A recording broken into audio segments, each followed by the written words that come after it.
Hi friends, welcome to YoYo trend. இன்றைக்கி நம்ம onion ரவை தோசை எப்படி செய்கிறது தான் பார்க்க போகிறோம். அதுக்கு நம்ம 1 கப் ரவை எடுத்துக்கலாம். அதை ஒரு பவுலில் நம்ம மாற்றிக்கலாம்.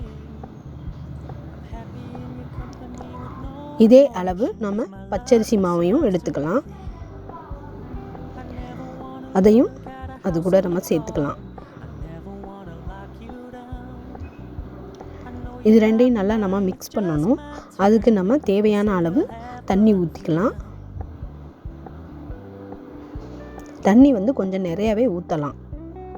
இது இப்போ தேவையான அளவு உப்பு சேர்த்துக்கலாம். இதை நல்லா நம்ம கரைச்சி வச்சுக்கலாம். ஒரு அரை மணி நேரம் நல்லா ஊறட்டும். இப்போ பாருங்கள், நல்லா ஊறிடுச்சு. ஊறினதை இப்போ நம்ம மிக்ஸி ஜாரில் போட்டு நல்லா அடித்து எடுத்துக்கலாம். அப்போ தான் நம்மளுக்கு நல்லா ஒன்றா கிடைக்கும். இப்போ நான் மிக்ஸி ஜாருக்கு மாற்றிட்டேன். இதை நல்லா அடித்து இப்போ நான் எடுத்துக்கிட்டேன். இப்படி நம்ம கலந்துக்கிட்டால் தான் தோசை நல்லா வரும், முறுமுறுப்பாக கிடைக்கும். ஆனால் எவ்வளோ தண்ணியாக இருக்கோ அந்த அளவுக்கு நம்ம எடுத்துக்கலாம். இப்போ 1 ஸ்பூன் மிளகு சேர்த்துக்கலாம். 1 ஸ்பூன் சின்ன சீரகம் சேர்த்துக்கலாம். இது கூட பெருங்காயம் கொஞ்சம் சேர்த்துக்கலாம். இப்போ இது கூட கருவேப்பிலை, கொத்தமல்லி அதையும் நல்லா சாப் பண்ணி சேர்த்துக்கலாம்.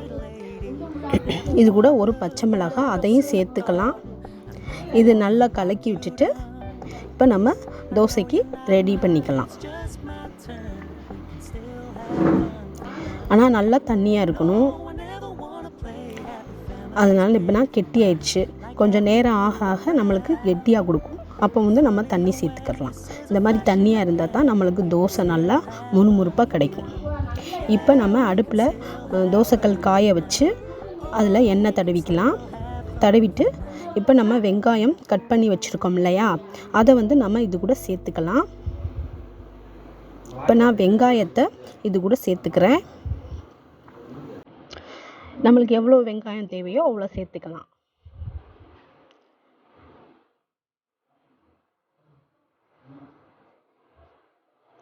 வெங்காயத்தை சேர்த்துட்டு இப்போ நம்ம கலக்கி வச்சுருக்கிற மாவை நல்லா நம்ம சுற்றி ஊற்றிக்கலாம்.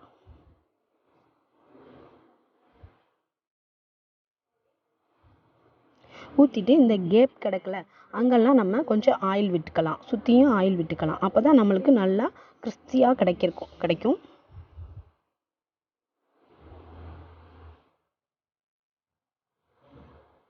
இதை நம்ம இப்போ ஒரு பக்கம் வெந்தோன்னே இன்னொரு பக்கம் நம்ம திருப்பி போட்டுக்கலாம்.